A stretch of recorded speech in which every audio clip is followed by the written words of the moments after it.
me here at Christ Community EPC in Great Falls, Montana, with this week's segment of Ask the Pastor, where we try to answer all your questions about Christianity, the Bible, and faith.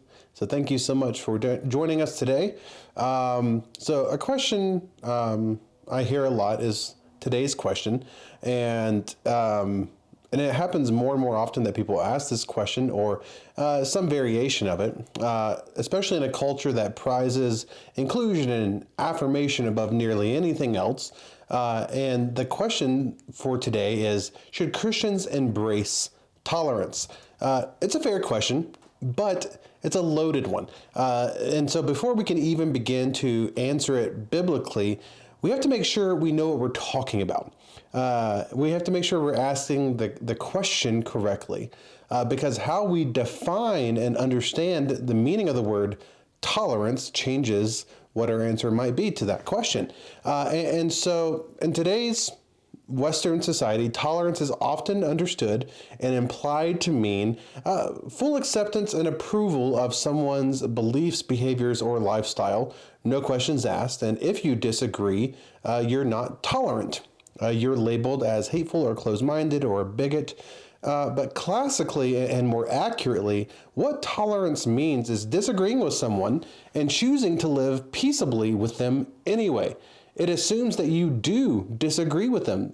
Tolerance makes no sense without disagreement, without there being a disapproval of something. And so if there's no disagreement, there's nothing to tolerate. So the very definition of the word tolerance, by necessity, implies disagreement. So my seminary professor said something once. His name's Jerem Bars, and it stuck with me for years. He said that tolerance is not a Christian virtue. Tolerance is what you do when you're incapable of love. And that has been really profoundly impactful for me. And it may sound jarring at first, but it's exactly right. Tolerance in its purest form is minimal. And it just says, I'll put up with you. But Christian love goes far beyond that, right? Jesus said, love your enemies and pray for those who persecute you. So it's more than just putting up with them. It's wanting their good, the Lord's blessing upon them, for them to embrace the truth and to experience the fullness of life that God intends. So the world wants us to tolerate, and by that they mean their definition of full acceptance and approval, no questions asked. But Christ commands us to love. And that does not imply in any sense full acceptance or approval of everything someone chooses to believe or do in their life. It can't. And so let me give a short answer to the question. Should Christians embrace tolerance as it's defined by the world, and especially modern society? No. But should Christians love those we disagree with, treat them with dignity, engage with them in truth and grace, and live at peace with them so far as it depends on us, as Paul says? Absolutely. So let's be clear. The Bible does not call us to be tolerant. It calls us to something much higher, as Romans 12:18 says, if possible, so far as it depends upon you, live peaceably with all. In 1 Peter 3:15, he tells us to be ready to give a defense for the hope that is within us, but he tells us to do so with gentleness and respect. The Apostle Paul in 2 Timothy 2:24 through 25 reminds us that the Lord's servant must not be quarrelsome, but kind to everyone, correcting opponents with gentleness, hoping God may grant them repentance. All of these things go beyond mere tolerance. They're a call for humility, for truthfulness, for compassion, and for sacrificial love.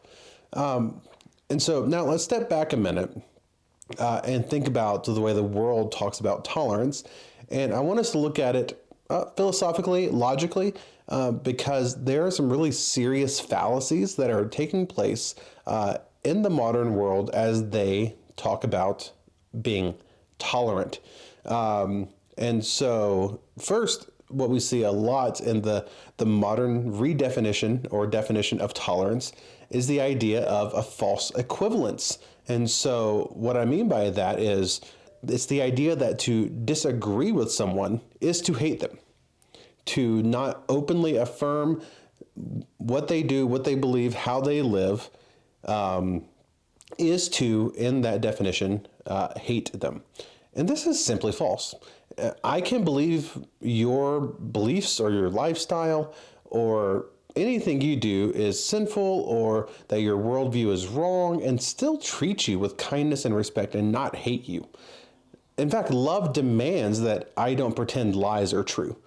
In any other situation in which someone was believing something you knew to be a lie, it would not be loving of you to not address that kindly and with grace.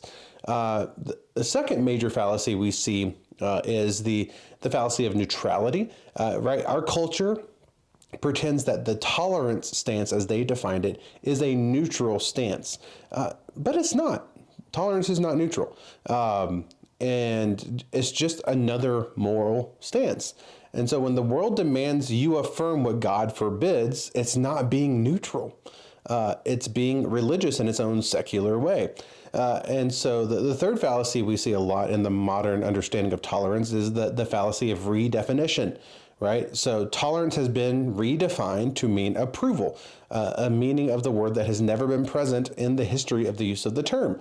But true tolerance means I endure or put up with something that I know to be wrong for the sake of peace or relationship, not because I believe it's good or that it's equally valid with other beliefs or worldviews, but for the sake of peace in our culture and our society. I live peaceably with you, even if I disagree with you. That's tolerance. Tolerance has never meant until the modern era approval. And then the fourth fallacy is the fallacy of self-contradiction. So this is probably the most serious one because it really strikes at the heart of any meaningful knowledge and dialogue about reality. Because this fallacy, the fallacy of self-contradiction, violates the law of non-contradiction. And that law says that something can't both be true and false at the same time. And in the same way, people will say all beliefs are equally valid. And if you disagree, you're wrong. Right? That's the example. All views are equally valid. And if you disagree, you're wrong. So the statement refutes itself. Logically, this is called a self-referential incoherence, a statement that destroys itself by violating its own terms.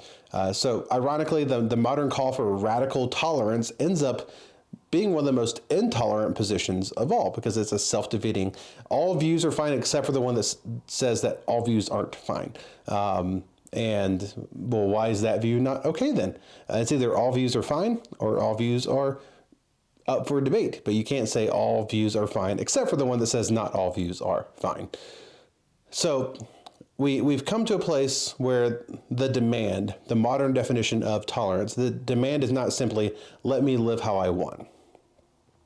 The demand is approve of me or you're a bigot. And friends, that's not tolerance. That's coercion. That's social manipulation to get people to speak affirmingly of something they disagree with. That's cultural idolatry, demanding your allegiance. As Christians, we cannot give that kind of approval to sin. Not because we're hateful, but because we love people too much to leave them where they are and to not tell them the truth. As Paul says in Romans 4:15, we are to speak the truth in love and not one without the other. Let me give you a picture from the life and ministry of Jesus as an example here. So in John chapter 4, Jesus meets a Samaritan woman. She's at the well in the middle of the day, this is the heat of the day, by herself because she's kind of an outcast from society because her lifestyle is deeply immoral. She's had 5 husbands, and the one she's living with currently is not her husband. And so Jesus approaches her, knowing that if she's coming to get water in the middle of the day, it's because she's avoiding all the people in her community. And so the question is, does Jesus tolerate her in the modern sense of the word? No, he does something even better. He loves her. He speaks to her. He offers her living water. He names her sins. but not with a wagging fever, but with a pursuing heart. He wants to see her repent and to be changed. He doesn't say, oh, if that's your lifestyle, that's fine. He doesn't give her that permission. He loves her enough to confront her, and he loves her enough to offer her grace and forgiveness. And that's the model we follow. So let me wrap this up. If by tolerance you mean Christians should approve of all views and lifestyles without judgment, then no, Christians should not embrace tolerance. That's not biblical, that's not truthful, that's not loving. But if by tolerance you mean that Christians should live peaceably, be gentle, be kind, be patient, be willing to suffer insult for the sake of Christ, then yes, in that limited sense, we are called to be more than tolerant. We're called to love. And so we're called to be faithful in truth and fearless in love, because real love doesn't affirm what is false. It cannot affirm what is false. It points to what's true, even when it costs us. So again, think about what my professor, Jerem Barrows, said, that tolerance is not a Christian virtue. Tolerance is what you do when you're incapable of love. So let's not settle for being tolerant. Let's be loving. Let's follow Jesus, who told the truth, who welcomed sinners, who laid down his life for his enemies, even us, so that not that we would be accepted in our sin, but so that we would be transformed into the truth of who he is and the truth of his word, that we would put those false, sinful things to death and live in newness of life. So thanks again for joining us this week. If this was helpful for you, please like, share, subscribe, leave a comment. If there are questions you want answered, feel free to send them my way at Pastor Jeremy at ChristCommunityGF.com. That's Pastor Jeremy at ChristCommunityGF.com. And until next time, may the Lord bless you and keep you.